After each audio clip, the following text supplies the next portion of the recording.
EA dropped their huge franchise mode deep dive detailing everything new that will be coming to NHL 25, and in this video I'm going to break down everything that they went over in regards to franchise mode. Let's start first with the previously announced franchise mode hub. For the first time in years, we are getting a fresh look to what franchise mode looks like just from a menu standpoint. From this screen, you will get a lot more front-facing info than you would in years past. Starting first with your quick links on the top left-hand side, you'll go through all of the important things like simming to the next game, your stats, morale, coaching staff, and scouting. Further on down the list, you'll see all of the conversations that you can now have in the new conversation engine. More on that in just a little bit. But you've also got a ton of front-facing info that was much more difficult to access in years past. Starting first with the projected goalies for the upcoming matchup, you'll be able to see who is going to start. You've also got the matchup widget that will show you team-by-team comparisons of your upcoming opponent in regards to their goals against, goals for, penalty kill, power play, all of that, as well as their team leaders. But more importantly, from this screen, you can get all of the information a lot easier. So you've got these standings, you've also got your own team leaders when it comes to points among defensemen, forwards, as well as your rookie leaders. And then you've also got league leaders in different statistical categories, all of which that you can get right from the franchise hub. You no longer need to go into the actual Stats Central screen. And lastly, they've got the trade deadline ticker that goes along the bottom that will actually show you statistical information, just kind of at a glance at all times. Now, one of the low-key biggest improvements to this year's game is that in franchise mode, now you can go back and see any game and actually access their box score. It's crazy to me that this was not a feature in franchise mode the past few years, but now you're able to see exactly what happened in all of the prior games, whether that's shot totals, complete box scores of your entire team, as well as the 3 stars from each and every matchup. And that goes for every single game that's going on in the league. The next big information improvement, I'll call it, is the enhanced player statistics that are now available. So now, not only are you able to see your full career stats of a player, but you're also able to now go in and take a look at your game logs as well as split stats. So in game logs, you can go back and see every single game that you've played in your franchise mode and how that player did, tracking all of the relevant data for that player. On top of that, you've also got a new split stats screen that will show you the last 10 games, home and away, as well as against specific teams. So if you're trying to build a rivalry narrative, maybe before the playoffs, you can see how a player did during the regular season or their career against that specific team. Now, on top of that, they've also got a new award tab where if you tab over on a specific player, you can see all of the hardware that player has collected over the years in your franchise mode run. Gotta say, it's still staggering to me that Ovechkin has led the league in goals 9 times in his career. Now, let's call a spade a spade. Honestly, this is just all stuff that was in the game prior, and now they're just bringing it back for the latest release. We've seen this happen in a number of different modes, and they package it as a new feature when this is all stuff that was literally in games back in the 90s. However, the most community requested thing about franchise mode is obviously GM Connected. And back at the launch of NHL 23, we heard from the lead developers of the game that they hear our outcry for GM Connected, but they want to bring it back correctly. All of these things that I've seen so far in terms of the information that's available are all things that will be necessary if they were to re-release and make GM Connected in the future. Now, I don't want to make promises that we're getting it next year or anything like that. 3 years ago, I would have said there's no way it's ever coming back. Now, every year that we get more updates to the game with roster sharing in NHL 23, and now all of the information that is just able to be stored in the mode, it makes me feel more and more like they are building towards GM Connected coming back at some point.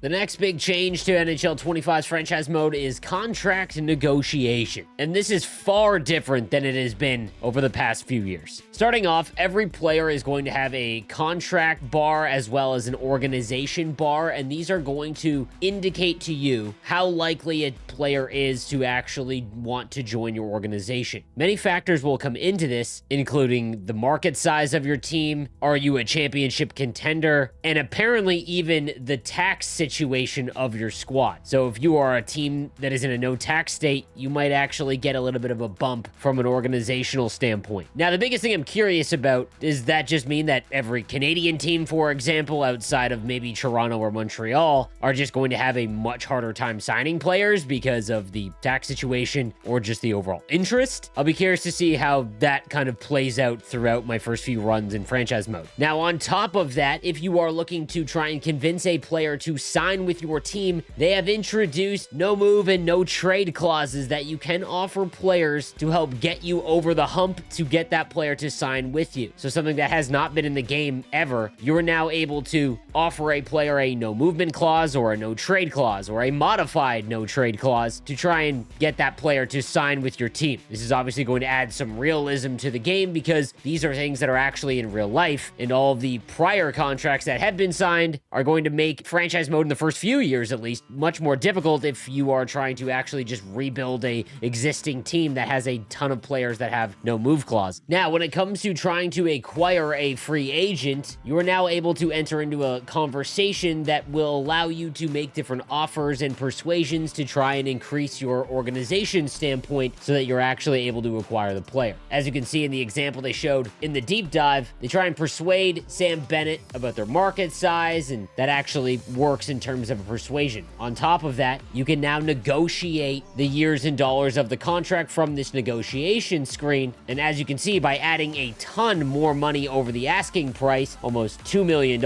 in this instance, you can see the organization and contract bar go up, as well as making promises like first line minutes, and then Sam Bennett actually signs with the Vancouver Canucks because of that insane offer that you talked him into. Now, the same thing goes when it comes to a player that has a modified no trade clause, so you can actually enter into a conversation with him and see if that player will waive his rights to actually go to a team that isn't on the list. If they give you the hard no, the player just straight up won't be available in the proposed trade screen, so there's no way to force it on that player. Which leads us into the conversation engine, which is going to be a big part in negotiations, but as well as improving your players, as well as setting goals for not just the players, but coaches as well. This can range from raising attributes to setting goals to win a specific award, or even challenging them to get new X factors if they are able to actually accomplish their goals. And then, as you can see, depending on which goal that you selected, you will see a completion reward up in the top right that will have an impact on their actual attributes. Now, they do go on to mention that your player doesn't have to actually hit the goal to see an increase in their attributes. They just have to get close. So instead of adding the full +2 to wrist shot accuracy and slap shot accuracy, they might only get +1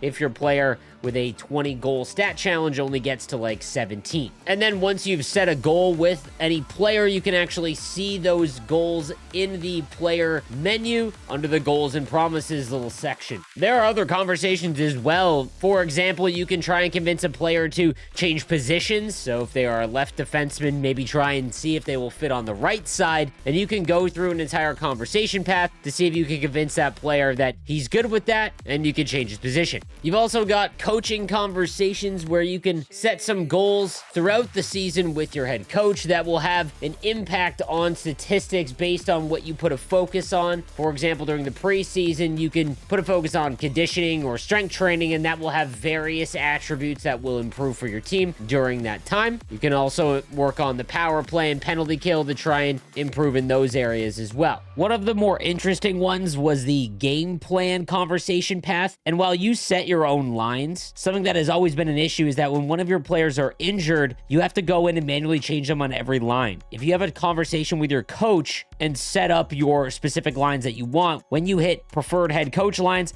they will actually set the ones that you choose, making it a lot more seamless when there's injuries. A smaller quality of life feature being added is that we're now able to actually trade draft picks in the player movement screen, meaning that if you are setting up a franchise mode run, you've got custom rosters from some of the GOATs in the community, whether it's Tactics, Vazzy, Snipe and Score, whomever, you can now get authentic draft pick trades when you're doing your franchise mode run. So absolutely love this. It makes the quality of life when you're trying to do certain challenges or just wanting a more authentic franchise mode experience, being able to set up your franchise mode with already traded draft picks is a big dub. Now, here's my concerns for the conversation engine. All of this looks cool, especially the first time you do it. You can set goals for your players. If you achieve them, they are going to get stat boosts, which is always going to be a plus. Anytime that you can actually have an impact on improving your team and it's not just completely random, that's a win. However, like we've seen in Be a Pro and the pricey game game of pond hockey we've had for the last 5 years, I can see these conversations getting extremely stale, extremely fast, almost to the point where I wouldn't be surprised if a majority of the player base just kind of turns them off and goes back to kind of what it was over the prior years. But there's no way getting around that the contract negotiation screen and the way that it's done is actually a pretty big improvement, has a lot more realism to it, makes it a little bit more challenging. And then obviously the no move clause as a whole, which sounds so silly, it's such a small feature, but that really adds to the realism, because in hockey there is just so many players that have no move clauses, and now you can't do anything about it unless you are able to persuade them to move to a team they don't want to go to. Now, when it comes to scouting and prospects, it does look like they are adding in a lot more medium elite potential players in every draft, making him a little bit more impactful, but it does not appear that there is going to be an overhaul to scouting in NHL 25, which is something that I would love to see be a focus in future updates to the game. I think scouting is one of the most fun parts of doing a franchise mode, and this has been the same for a long time. It's always good to see franchise mode in any sports game get a lot of love. I think it is still the foundation of every sports video game out there. Forget the ultimate teams and all those online modes. Franchise mode at its core is what a lot of the especially older players grew up playing, and it is still a heavy focus throughout the year, getting to build your team the way that you want. I think that all of the new information that is now available and saved in a franchise mode run is a huge plus, and I think the new goal system from the conversations can be good